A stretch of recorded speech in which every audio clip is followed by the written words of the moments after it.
Hello friends, welcome to our channel. I am Dr. Anubha from Illuminate Minds. This is my third video in this series of modal verbs. Today I am going to talk about may and might. So let's get started. May is used to talk about the possibility, to talk about wish or prayer, to talk about purpose, to seek permission or to give permission. Let's have a look at them one by one. So the first is possibility. May and might are used interchangeably often when we are referring to possibility, but there is actually a slight difference because may is used to express what is possible, factual, or could be possible. For example, the chairman may come to visit our office tomorrow.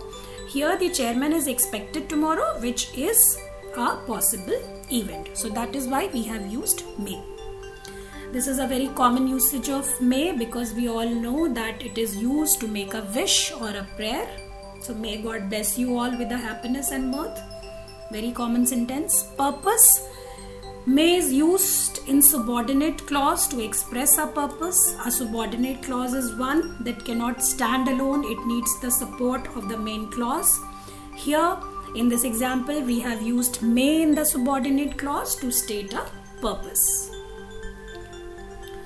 Next is seek permission. Again, this is a very common usage of may.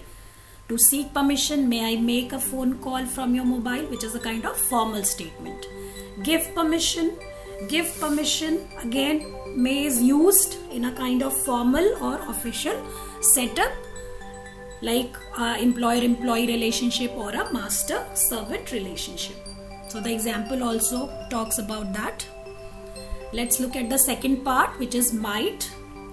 Might is used as a past tense of may to talk about possibility, for conditionals, and also for making suggestions.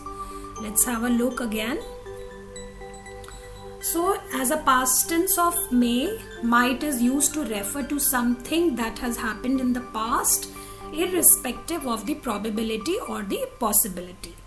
For example, I thought I might go to the gym. So person is referring to some past action. Possibility, unlike may, might is used to express a hypothetical, counterfactual, or remotely possible statement. For example, I might go for undersea walk on my next vacation. So here we have used might as a degree of likelihood of undersea walk is less because the speaker may or may not go for a vacation next year. So that is why we cannot use may here. Conditionals. Now while talking about conditionals, we can use both may and might, but when we talk about might, it can be used in first and second conditional. For example, you can see in the statement, if you don't hurry up, you might miss the flight. Here we have used might. Again, if you don't hurry up, you may miss the flight. We have used may. So both are actually correct because here we are talking about the possibility, which is to be fulfilled in future. So we can use both. But in the example, which is of the second conditional, if I had enough money, here we cannot use may. We can only use might. We can also use could or would in this category. So with second conditionals, we cannot use the present forms. We can only use the past forms. For suggestion also, we can use might. You might try calling them for help. So here we can use might. And for permission, whenever we are talking about permission, we can use both may and might. But if you talk about the usage, may is much more common usage as compared to might. So it is better to use might. That's all for today. Thank you friends. Stay tuned. We'll meet soon. Have a safe day. Thank you. Bye-bye.